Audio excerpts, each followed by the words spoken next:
Ibu kena marah dengan Wan Odah lagi.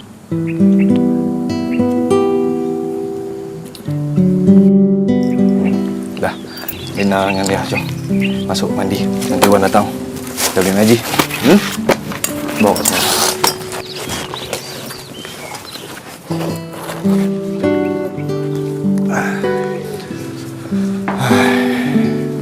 Bang. Syah?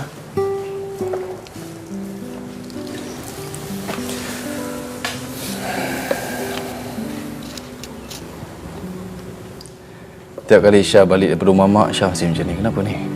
Syah okeylah bang. Tak ada apa-apa, cuma budak-budak. Syah, kita bukan baru kahwin semalam. Ha? Abang tahu yang... Bang, tak ada apa-apa. Syah dah faham sangat perangai mak tu. Tak ada apa-apalah, abang tak payah nak risau. Yalah.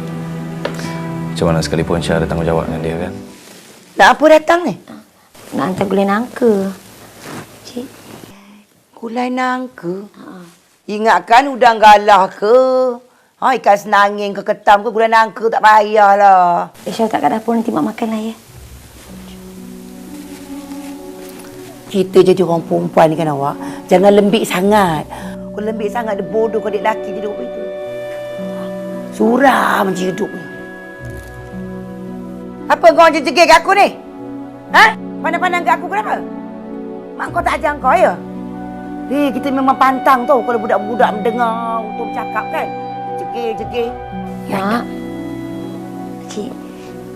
Syah dengan anak minta diri dululah. Itu dah dapat. Mak dengan anak sama je. Aku ada hal nak cakap dengan kau. Sini kau. Aku nak tanya dengan kau. Betul kau tolak tawaran orang bandar tu? Tawaran apa, Mak?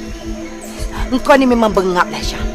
Tawaran orang bandar nak sewa tapak tanah arwah bapak engkau tu. Engkau memang suka pura-pura tak tahu ya? Oh, Syah minta maaf sebab tanah tu Syah dah buat kebun. Buat kebun? Berapa sen? Berapa sen kau dapat hasil jual pisang ni? Kau cakap dengan aku berapa sen? Memanglah tak banyak, tapi cukuplah untuk tampung kita orang anak beranak, Mak. Tampung hidup. Apa pun tak ada dalam diri kau. Kau tengok. Kau tengok diri kau apa pun tak ada. Ha? Orang tu nak sewa tapak tu beribu-ribu ringgit. Engkau boleh tanda. Engkau nak tunggu hasil pisang kau yang tak berapa sen ni. Ya? Syah syukur, Mak, dengan apa yang ada. Ya Allah. Daripada dulu, itu je yang kau tahu cakap kan? Syukur apa yang ada.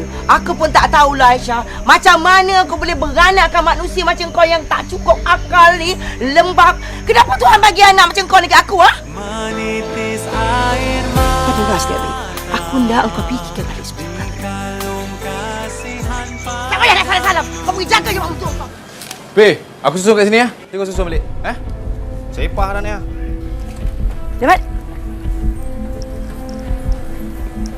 Sepah dah. Alim. Mak. Kau ni laki jenis apa aku nak tanya dengan kau? Ha? Makan hasil bini. Kau pujuk Aisyah. Suruh dia sewakan tanah tu? Mak, bukan macam tu, Mak. Tanah tu memang punca rezeki kami pun. Laki jenis apa kau ni? Mak, tanah tu, Mak, kami usahakan sama-sama, Mak. Aisyah ni memang buta betul ni tau. Mak, kasih sayang kami tak buta, Mak. Saya sayang konon. Apa yang kau bagi ke anak aku? Kasih sayang. Takat cincin sepuntung tu. Allah, kasih sayang konon. Mak, kebahagiaan kami bukan kat cincin, Mak. Kau cakap memang pandai, Ha? Kalau kasih sayang, itu Tijah tu. Kau tengok Tijah. Kau tengok ada sama macam bini kau tak? Ha? Apa yang Bakri salut dekat badan dia? Emas, senang, lenang, kemewahan. Itu baru bahagia.